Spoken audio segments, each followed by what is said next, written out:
আলহামদুলিল্লাহ দর্শক বন্ধুরা, এই মুহূর্তে মরুরুটি মরুভূমির সেই খেজুর বাগানে বসে কথা বলছি। মহান আল্লাহ তাআলার কাছে হাজার শুকরিয়া যে আমাদের দেশের মাটিতে এখন এর মরুভূমির খেজুর চাষ হচ্ছে। দেখতে পাচ্ছেন প্রত্যেকটা গাছে কি পরিমাণ ফল, যেটা আসলে অনেকেই বিশ্বাস করতে পারবে না। এবং ফলের কালার দেখতে পাচ্ছেন, এখনও এই ফলগুলো 15-20 দিন যাবে, তারপরে পরিপক্ক হবে।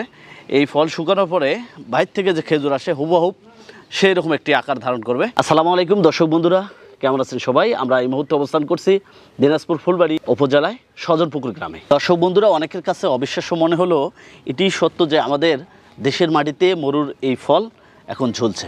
গত বছর এই বাগানে এসেছিলাম, প্রবাসী উদ্যোক্তা জাকির ভাই এই বাগানটি গড়ে তুলছেন। মনোমুগ্ধকর পরিবেশ তৈরি হয়েছে তার এই খেজুর বাগানে। একটি দেখালাম, আর একটি দেখাচ্ছি। প্রত্যেকটার অবস্থা অস্বাভাবিক এবং অবিশ্বাস্য, যেটা আমরা অনেকেই ভাবতেই পারি না যে আমাদের দেশের মাটিতে এত সুন্দর ফলন ফলানো সম্ভব। সেই অবিশ্বাস্য কাজটাকে বিশ্বাসে পরিণত করেছেন জাকির হোসেন। দীর্ঘদিন প্রবাসে থেকে বিদেশের চাষ পদ্ধতি জেনে নিজের দেশে এসে এই মরুর খেজুরকে তিনি চাষ শুরু করেন এবং তার সফলতা দেখে এখন এলাকার সকলেই তাকে বাহাবা দিচ্ছে। প্রত্যেকটি জাতের যে ফলন, মাশাআল্লাহ, আমার মনে হচ্ছে প্রত্যেকটি গাছে 80 থেকে 100 কেজি পর্যন্ত ফল পাওয়া যাবে। এই ফলের বিশেষত্ব হচ্ছে এখন যে কালার দেখতে পাচ্ছেন, কিছুদিন আগে এই কালারটি এরকম হলুদ ছিল। এই যে উপরের ফল আবার এটা লাল সিড ধরছে, কিছুদিন পরে ফুললি লাল হয়ে যাবে, তার পরবর্তীতে কালো হবে। এক এক সময় এর রূপটা এক এক রকম হয়। শুধুমাত্র বাগানে এত ফল দেখে আমরা মনে করতে পারি যে হয়তো গাছ লাগালেই ফল হবে, বিষয়টা এমন না। বিষয়টা হচ্ছে এই চাষের জন্য এর যে প্রপার পরিচর্যা বা যত্নের বিষয়গুলো রয়েছে সেগুলো জানা খুবই গুরুত্বপূর্ণ বিষয়। যার কারণে আমরা আজকে জাকির হোসেন ভাইয়ের কাছ থেকে সব বিষয় জানার চেষ্টা করবো। আশা করছি ভিডিওটি না টেনে পুরোটি দেখার চেষ্টা করবেন। চলুন শুরু করা যাক।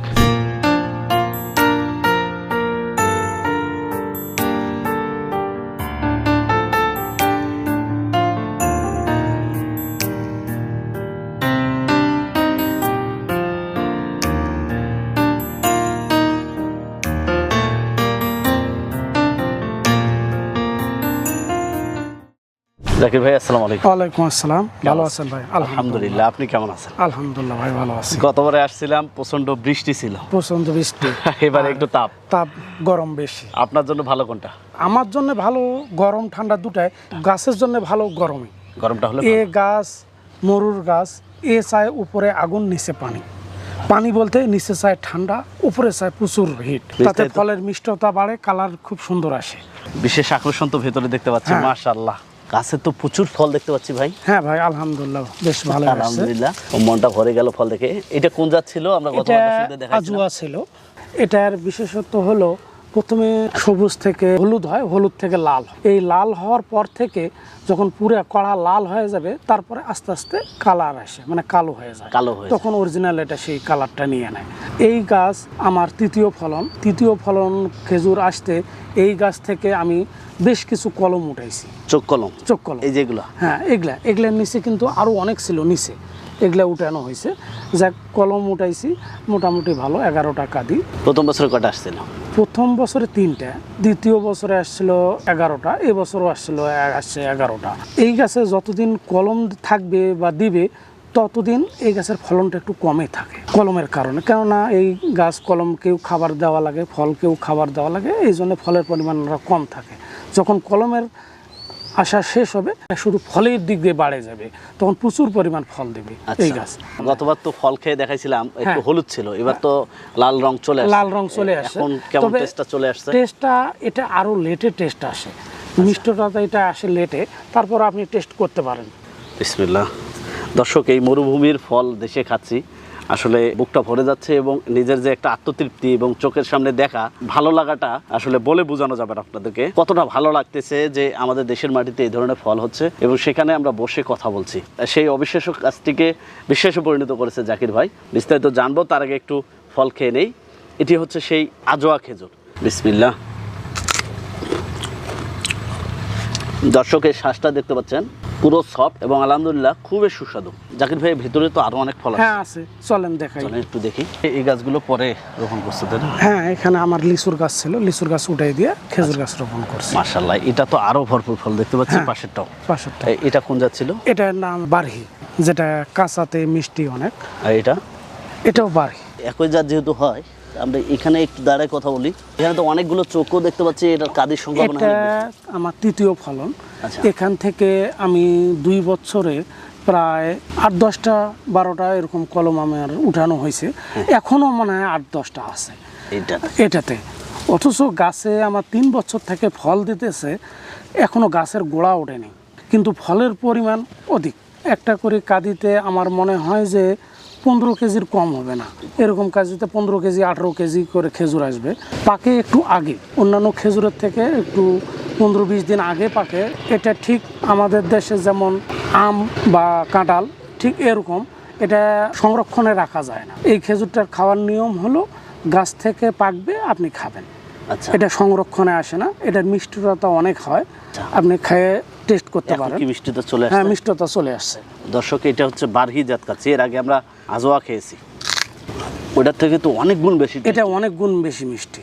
এবং ওটার বিচিটা ছিল ছোট, এর ভিতর শ্বাসটাও অনেক মোটা এবং বীজের পরিমাণটাও মোটা এটা, এবং সাইজটাও অনেক বড়। এই গাছটাতে কত কেজি আসবে? আনুমানিক 2 থেকে 2.5 মণ।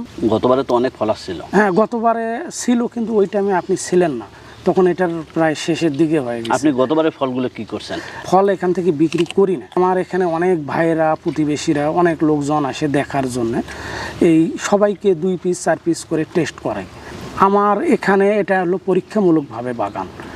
আসলে আমি সফল হতে পারবো কি না, ইনভেস্ট করে এই পয়সা উঠাতে পারবো কিনা, প্রথমে অনেক টেনশনের মধ্যেই ছিলাম। আলহামদুলিল্লাহ, এটাতে আমি সাকসেস। আরও জানবো, পাশের গাছেও প্রচুর ফল, এই গাছেও ফল আছে, সব গাছ দেখাবো। তো এই গাছের গোড়ায় মানে রানিং কিছু সার দিয়ে দিচ্ছেন আপনি, তাই না? এটা প্রতি 2 মাস 3 মাস পর দেওয়াই লাগে, দিতেই থাকি। কি সার দিচ্ছেন এখানে? এটা জৈব সারই আছে, 2 মাস 3 মাস এরকম পর পর সার দেওয়া লাগে। সুবহানাল্লাহ, আলহামদুলিল্লাহ। এটার যে কালার, আলহামদুলিল্লাহ, এটা তো মনোমুগ্ধকর অবস্থা সৃষ্টি হয়েছে। হ্যাঁ, খুব আকর্ষণীয় কালার। আকর্ষণীয় কালার চলে আসছে। গতবার যে কালারটা আমরা পাইছিলাম, হ্যাঁ, এটা কোন জাত ছিল ভাই? এটা মেরজুল। এই খেজুরটা আমাদের দেশে আবহাওয়ায় খুব সহজেই এটা মানানসই, এটাতে ফলনও বেশ ভালো, আর এটার কালার আসে খুব আকর্ষণীয় কালার, যে কেউ দেখে এটা মনমুগ্ধকর হয়ে যায়। এটা প্রচুর মিষ্টি, এটা সাইজেও অনেক বড়, আর এই খেজুরটা সংরক্ষণে রাখা যায়। টেস্ট করেন, এটার বিচিটাও অনেক ছোট। আচ্ছা দর্শক, আমি গল্প করতে করতে অনেক খেজুরে খেয়ে ফেললাম। অলরেডি 2টা জাত আমরা খেয়েছি। এটি খাওয়ার উদ্দেশ্য হচ্ছে একটু আপনাদেরকে জানাতে চাই, সঠিক মিষ্টতা বুঝতে পারবেন। মিষ্টিটা বুঝতে পারবো। আসলে গত বছর খেয়েছিলাম, সেই সময় প্রচণ্ড মিষ্টি ছিল। আমার মনে হয় যে বারহি অনেক মিষ্টি ছিল, তারপরে এটার মিষ্টিটা, এটার মিষ্টতা আরো বেশি। আলহামদুলিল্লাহ। এটার পুরো শ্বাসটাই ভরপুর, বিচিটা খুব ছোট্ট হয়, বীজটা খুবই চিকন এবং শ্বাসটা অনেক মোটা। আর এগুলো ওজনও তো অনেক আসবে। হ্যাঁ, ওজনও অনেক আসবে। এই গাছটাতে আমার 6টা কাঁদি আছে, 90 কেজির নিচে না। আমি বাজারে বিক্রি করলে এটাতে অনায়াসে 1000 টাকা কেজি নিয়ে যাবে। এই খেজুর একটা কাঁদিতে খুব সুন্দর ফল দেখতে পাচ্ছি, ওইটা একটু দর্শকদের দেখাবো। চলেন। কোন জাত ভাই? এটা মরিয়ম। হ্যাঁ, এটা মরিয়ম। এটাও খুব আকর্ষণীয় কালার। এটা দেখতে ঠিক প্রথমে আসে আলতা কালারের মতো, তারপরে আস্তে আস্তে কালা হয়ে যায়। একটু ফলটা চিকন দেখতে পাচ্ছি, এটা কি মোটা হয় না এরকম চিকন? আসলে গাছটাই অনেক ছোট। মরিয়মের গাছ কয়টি আছে আপনার? এই গাছ আমার কাছে একটাই আছে। একটাই। মরিয়মটার বিশেষ বৈশিষ্ট্য কি? মরিয়মের স্বাদ অনেক বেশি হয়। তাই? হ্যাঁ, আপনি টেস্ট করতে পারেন। এটার বিচিটাও অনেক ছোট। এই মরিয়ম খেজুর আমরা এর আগে নাম শুনছি, অনেকে দেখছি, কিন্তু এইরকম গাছে পরিপক্ক অবস্থায় খাওয়ার সুযোগটা আসলে অনেকের খুব কম হয়। আমি এই মরিয়মটা খেয়ে আপনাদেরকে একটু দেখাবো। এটা মরিয়ম দেখতে পাচ্ছেন। কতবার ফল আসলো না এর আগে? না, এর আগে আসলো 2টা ফল আসছিল শুধু। আচ্ছা, গত বছর এই গাছটা মনে হয় ছোট ছিল। হ্যাঁ, এই গাছটা আরো একটু ছোট ছিল। এক বছর অনেক বড় হয়ে গেছে এবং ফলও প্রচুর দেখতে পাচ্ছি এবছরে। এই যে যতগুলো আমরা জাত দেখলাম, সব থেকে ফলন এবং খাওয়ার জন্য, আমাদের দেশের চাষের জন্য উপযোগী আসলে এখানে সবগুলাই ভালো। কোনোটার থেকে কম নাই। এক একটার এক এক ধরনের গুণ। যেমন এটা হলো আমবার, আমার 3য় ফলন। এই গাছটাতে 9টা কাঁদি, প্রতিটা কাঁদিতে অন্তত 15 কেজির কম না, অনেক বেশি হবে। তাহলে তো হিসাব করেন 9-15 কত আসে। আর এটাতে আমার 10-12টা কলম উঠাইছি 2-3 বছরে। এই খেজুরটা সবুজ থেকে হলুদ হয়, হলুদ থেকে লাল। এই যে এখন পুরোপুরি লালের কালার আসতেছে। এটা সাইজও অনেক বড়। এটার মিষ্টতা এখনো আসেনি, আরো সময় লাগবে, দেরি লাগবে। কেননা এটা ম্যাচুরেট হতে আরো একটু দেরি লাগে। সেপ্টেম্বর অক্টোবর পর্যন্ত গাছে থাকে, তখন গাছের ফল হারভেস্ট হয়ে গেলে তখন আমরা পরিচর্যায় যাই। এখানে গাছে এক একটা গাছে পর্যাপ্ত জৈব সার দেওয়া লাগে। এই গাছের মেইন খাবারই হলো জৈব সার এবং পানি। তখন আমরা এক একটা গাছে পর্যাপ্ত জৈব সার দিই, জৈব সার এবং পানির ব্যবস্থা করি। আর গাছের পরিচর্যা মানে পরিষ্কার পরিচ্ছন্নতা, গাছে কোনো যেন পোকামাকড় ছত্রাকনাশক এগুলো যেন না থাকে এরকম পরিচর্যা করি। এটার ফুল আসে, পুরুষ গাছের ফুল আসে জানুয়ারিতে, আর ফেব্রুয়ারি মাসে থেকে ফুল আসে স্ত্রী গাছে। আবার ফুলটা ফোটে একই টাইমে, একই টাইমে ফুটে? একই টাইমে ফোটে। একই টাইমে ফুটলো, ফলটা পরিপক্ক হতে মাঝখানের সময়টা কত? ওই মার্চ মাসে ফুল ফোটা শেষ, আচ্ছা, তারপর থেকে মার্চ থেকে সেপ্টেম্বর পর্যন্ত এটা ধীরে ধীরে পর্যায়ক্রমে সবুজ, লাল, অনেকটা আসে হলুদ, এরকম বিভিন্ন কালার আসে, আস্তে আস্তে ম্যাচুরেট হয়। এটার পুরুষ গাছ স্ত্রী গাছ আলাদা আলাদা হয়। আর পুরুষ গাছের ফুল ছাড়া এটার কিন্তু পরাগায়ন হয় না। ফুলটা থেকে যখন দানায় পরিণত হয় তখন আমরা পোকা পিঁপড়া মারার জন্য ওষুধ দিই এবং ছত্রাকনাশক স্প্রে করা লাগে। তারপরে ফলটা যখন দানা হয়ে যায় তখন আমরা এই ফুড ব্যাগিং ব্যবহার করি। এই ফুড ব্যাগিং ব্যবহার করলে আপনার তখন আর বাড়তি কোনো স্প্রের প্রয়োজন নাই। তো এবছর তো মাশাআল্লাহ ভালো ফল হ্যাঁ, হয়েছে। আলহামদুলিল্লাহ। এই ফলগুলো কি বাজারে যাবে? ফলটা বিক্রির চিন্তা ভাবনা করি না। আমার মেইন টার্গেট হলো দর্শকদের দেখানো এবং এর স্বাদ একে উৎসাহিত করার জন্য, আচ্ছা, যে আমার বাগানে ফল আছে, ফলটা আসলে মিষ্টি কিনা এটাকে পর্যবেক্ষণ করার জন্য আমি সাধারণ পাবলিকের মধ্যে 2-4 পিস করে দিয়েই থাকি। চলমান চলবে, যতদিন আছে চলবে। আর এখান থেকে যে বীজটা পাই ওই বীজটা থেকে আমি চারা তৈরি করি। আমাদের এখানে ব্যাপক চারার চাহিদা। 7 মাসে প্রায় আমার 2000 চারা শেষ, বীজের চারা। আর কলম চারাও আমরা বিক্রি করতে চাই না, কিন্তু অনেকের বাধ্যতার কারণে আমাকে কলম চারাও দেওয়া লাগে। এই কলম চারারও প্রচুর চাহিদা। আমার অল্প গাছে যে চারাটা আছে এটা থেকে আমি কখনো আমার এলাকায় লোকের চাহিদা পূরণ করতে পারতেছি না। এই জন্য আমি একটা নতুন পদ্ধতি বা নতুন চিন্তা ভাবনাতে আছি। সামনে 1 থেকে 1.5 মাসের মধ্যে আমি বাইরে থেকে কিছু কলম কালেক্ট করব, আমার আরও বাগান বাড়ানোর জন্যে বা আরও অনেক ভাইয়ের রিকোয়েস্টের জন্য এটা নিয়ে আসব। আচ্ছা, আরেকটা বিষয় দর্শকদের জানাতে চাই। এই শুরুর দিকে হয়তো যখন বাগান করছিলেন অনেকের দৃষ্টিভঙ্গিটা, এলাকার মানুষের দৃষ্টিভঙ্গি এক একজনে এক এক রকম হয়তো ছিল। এই খেজুর আমাদের এখানে দেখে অনেকে প্রথমে ধারণা করছিল যে এটা কি গাছ, পাগলের মতো এই খেজুর গাছ লাগাই থুইছে, কি হবে এটা দিয়ে। যখন ফল দেখে সবাই অবাক, যে আরে সর্বনাশ, একটা করে গাছে যে ফলন, এ তো মাশাআল্লাহ আলহামদুলিল্লাহ অনেকে বলে। যখন আবার এটার স্বাদ পায় তারা মুগ্ধ। সবাইকে পরামর্শ দেই, এটা দেখে অতি আগ্রহে একেবারে ঝুঁকে পড়াও যাবে না, কেননা এটার আবার অনেক কিছু বোঝারও ব্যাপার আছে। শুধু ইনভেস্ট করলেই যে আপনি করতে পারবেন এমন না। আপনার যদি 100 গাছ রোপণ করার জায়গা থাকে আপনি 10টা দিয়ে শুরু করেন। 10টাতে যখন আপনি চারাটা সবল করে তৈরি করতে পারবেন ধীরে ধীরে বাড়ান। একবারে 100 দিয়ে শুরু করে লস করার দরকার নাই। এটা আম কাঁঠালের মতো না, আপনি রোপণ করে আসলেন বা 1 বছর পরে যা দেখবেন ফল ধরছে, কোনো দিনও না। জাকির ভাই, এই যে পাশের গাছগুলোতে ফল আসেনি কেন? এটা হলো পুরুষ গাছ। পুরুষ গাছ? পুরুষ গাছ। খেজুর গাছের পুরুষ স্ত্রী আলাদা আলাদা থাকে। আচ্ছা, এটা হলো পুরুষ গাছ। এই গাছটা থেকে কোনো দিন ফল হবে না, তবে আবার এই গাছের ফুল ছাড়া ওই গাছের ফল টিকবে না। তাই? হ্যাঁ, এই গাছেরও আমাদের দরকার আছে। এই গাছ থেকে ফুলটা নিয়ে ওটার মধ্যে আমরা হাত পরাগায়ন করি। পরাগায়ন না হলে কি সমস্যা হতে পারে? পরাগায়ন না হলে খেজুরের সাইজ এবড়ো তেবড়ো হয়ে যাবে। এইরকম পুরুষ গাছ কয়টা আছে? এইরকম পুরুষ গাছ আছে 5টা। আসলে একটা করে পুরুষ গাছ থাকলে 10টা করে খেজুর গাছে আরামসে পরাগায়ন করা যায়।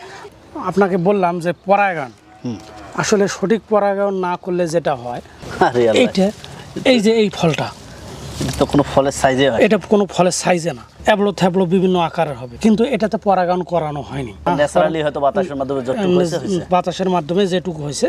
আর যেটা আপনি পরাগায়ন করবেন ওটা সম্পূর্ণটা একুরেট সাইজ আসবে। সামনেরটা দেখেন, এটাকে হাত দিয়ে পরাগায়ন করা? হ্যাঁ, এটা হাত দিয়ে পরাগায়ন করা হয়। আচ্ছা, এই যে এটা সঠিক পরাগায়নে সঠিক সাইজ আসবে। এটা সবুজে আছে, এটারও কিন্তু কালার আসবে লাল টকটকা। আচ্ছা জাকির ভাই, অনেক কথাই তো হলো, ভবিষ্যতে কি করতে চাচ্ছেন? ভবিষ্যতে আমার আরও জায়গা আছে, বাগান বাড়াবো, অলরেডি কিছু বাড়াইছি। আমি একটা কথা বলবো যে সাধারণ দর্শক বা নতুন উদ্যোক্তা হতে চান, তারা যাদের আর্থিক অবস্থা ভালো, সচ্ছল, ধৈর্য আছে, তারা এটা বাগান করতে পারেন। আর যাদের আর্থিক অবস্থা খারাপ, বা শখ আছে তারা বীজের চারা দিয়েও শুরু করতে পারেন। এটা আমার সমস্ত বীজের গাছেরই বাগান, যে কোনোভাবেই আপনি বীজ দিয়েও করতে পারেন। আপনি যে বীজটা খেজুরটা দিয়ে চারা শুরু করবেন ওর মাতৃ গাছ ওই খেজুরেরই হবে। আচ্ছা জাকির ভাই, আরেকটা বিষয় জানবো, যেহেতু আপনি অরিজিনাল চাষি, হ্যাঁ। আপনি নিজে চাষ করছেন, নিজে চারা করতেছেন, অনেকের কাছে হয়তো দেন, কিন্তু এই মাঝখানে অনেক নার্সারি, ছোট ছোট নার্সারির মালিকরা প্রতারণা আসলে করে। এই বিষয়টাতে দর্শকদের কতটা সাবধানতা আপনি করতেছেন? আসলে এই খেজুর গাছ আমাদের দেশে নতুন, এটা সম্পর্কে সাধারণ জনগণ, পাবলিক, উদ্যোক্তা এটা জানে না। আর এটা নিয়ে অনেক প্রতারণা চলতেছে, যে অনেক ভাইয়েরা অনেক বাগানে গিয়ে ছবি তুলে পোস্ট দিয়ে চারা বিক্রি করতেছে। আসলে যে ওটা সৌদি খেজুরের বীজ না, যারা এরকমভাবে তৈরি করতেছে বা চারা বেচতেছে তাদের কাছ থেকে আপনারা নিজেই সতর্ক থাকবেন। যাদের বাগান নেই তারা তো চারা সঠিকভাবে তৈরি করতে পারবে না। চারারও তৈরিরও কিছু নিয়মকানুন আছে, যে এই নিয়মকানুনগুলো আপনি যদি মেনটেন্স না করেন তো এই গাছে কিন্তু চারাতে পুরুষের পরিমাণ বাড়ে যায়। তারা তো বাগান বা চারা তৈরি করে নাই, তারা কিভাবে বুঝবে কোনটা পুরুষ গাছ কোনটা মহিলা গাছ? আর এটা যে পুরুষ গাছ মহিলা গাছ 100% চেনা যায় এমন না, কিছু অনুমান করা যায়। এত বছরের অভিজ্ঞতা অনুমান মতে যদি আপনি করেন, আপনি অন্তত স্ত্রী গাছ 70% পাবেন আলহামদুলিল্লাহ, 70% বীজ থেকে পেলে। আলহামদুলিল্লাহ। তো জাকির ভাই, আপনাকে অসংখ্য ধন্যবাদ। অত্যন্ত রোদের মধ্যে আমাদের মূল্যবান সময় দিলেন। আমরা মনে করি আজকের এই প্রতিবেদনের মাধ্যমে আমার দর্শক বন্ধুরা অনেক কিছু জানতে পারছে। আমরা আপনার শারীরিক সুস্বাস্থ্য কামনা করছি, আপনার এই মরুভূমির খেজুর চাষের আগামী দিন সুগম কামনা করে বিদায় নিচ্ছি। আসসালামু আলাইকুম। আপনাকেও অনেক ধন্যবাদ সত্য জিনিসটাকে তুলে ধরার জন্য। দর্শক বন্ধুরা, গাছের উচ্চতা খুব বেশি না, একবার মাটি থেকে খুব কাছেই আমরা ফল দেখতে পাচ্ছি। এর থেকে ছোট গাছে ফল আসছে, যেটি আসলে অবিশ্বাস্য। আমাদের দিনাজপুরের জন্য এটি একটি গৌরব বয়ে নিয়ে আসবে এবং এটি একটি আমাদের চাষিদের জন্য একটা আনন্দের বিষয়। আমি মনে করি যে জাকির হোসেন যে কাজটি করেছে এটা নিঃসন্দেহে আমাদের দেশের জন্য লাভজনক একটি সেক্টরে পরিণত হবে। তো আমরা জাকির ভাইয়ের কাছ থেকে তার খেজুর চাষের বিভিন্ন তথ্য জানার চেষ্টা করলাম। সর্বোপরি এই চাষ হোক আমাদের দেশে এবং এই মরুর ফল ফলিয়ে আমাদের দেশের কৃষকরা সমৃদ্ধ হোক, এই আশা করি আমরা। দর্শক, এই ছিল জাকির হোসেন ভাইয়ের খেজুর চাষ নিয়ে আমাদের আজকের এই প্রতিবেদন। আপনাদের আশেপাশে সফলতার গল্পগুলো আমাদের জানিয়ে দিন। আমাদের সাফল্য কথা টিম চলে যাবে আপনাদের কাছে। ধন্যবাদ সবাইকে।